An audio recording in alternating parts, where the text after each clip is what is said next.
tonight there are new clues and new evidence and new tests to be run in the Caylee Anthony murder case in Florida. Today, another breakthrough for investigators. They stumbled upon dozens more bones in that same wooded area where the young child's skull was found on Thursday afternoon. Now, results of DNA tests not expected back for another week still, but we want to go live now to Orlando, where Fox's Phil Keating has been hearing about these new discoveries that have been made, and he joins us now. Phil, what did they find, and what kind of condition was it in, and what does it mean for this case? No specific details over the weekend investigation. However, they did confirm today in the Sheriff's Department that additional bones were found. Take a look behind me. This is the wooded area, just a quarter-mile from the Anthony home.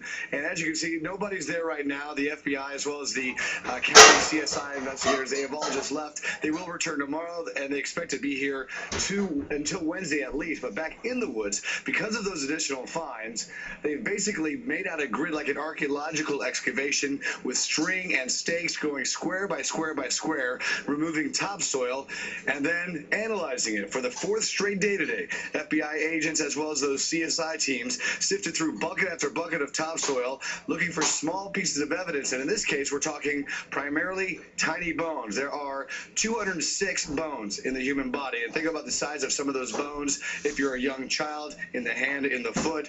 And so many animals over the months, if in fact these remains were there as 5 or 6 months, like investigators believe, animals as well as weather would have most likely scattered all of those bones around.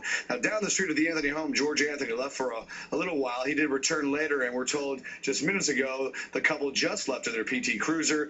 But their attorney did reveal today that they do suspect that their home could be bugged. They also still believe Caylee was kidnapped by a nanny named Zenaida, and they were fingerprinted over the weekend along with Lee Anthony, Casey's brother. The exclusionary prints were given as exclusionary evidence. Nobody wants to make a mistake. The best way to avoid a mistake is to offer the evidence that's going to lead to the responsible person. So they are not the subject of a prosecution. I'm not aware of any plans to prosecute them. At this point, I would have to characterize them as potential state witnesses. Then 2-year-old Caylee was last seen in mid-June. Investigators and prosecutors presume she is dead, which is why 22-year-old Casey Anthony, Caylee's mother, remains in jail awaiting trial for first-degree murder. Of course, the big question everybody is wondering, and I'm not talking just about this neighborhood, but across the country, is are these young child's remains that of Caylee Anthony?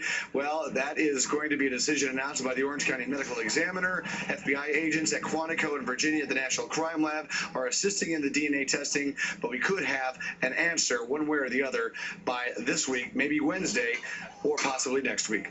Yeah, Phil, it's fascinating to me, a couple of the things that you said, and among them is that the fingerprints, new fingerprints were taken from Cindy and George Anthony, the grandparents of this child, and also from the brother Lee Anthony. And I'm wondering what's being said there on the scene about whether or not people believe, the police believe, anybody involved in this investigation, that maybe if this is the body of Caylee and if Casey did this, that perhaps she didn't act alone?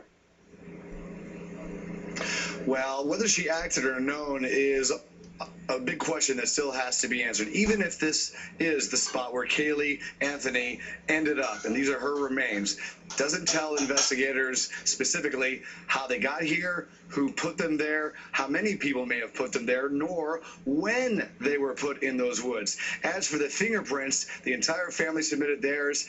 There were undoubtedly, if there was duct tape as reported on that bag that had the skull and bones that were discovered Thursday, duct tape is a good capturer, for lack of a better word, of fingerprints. And so those would be matched up whether to exclude them as suspects or potentially include them.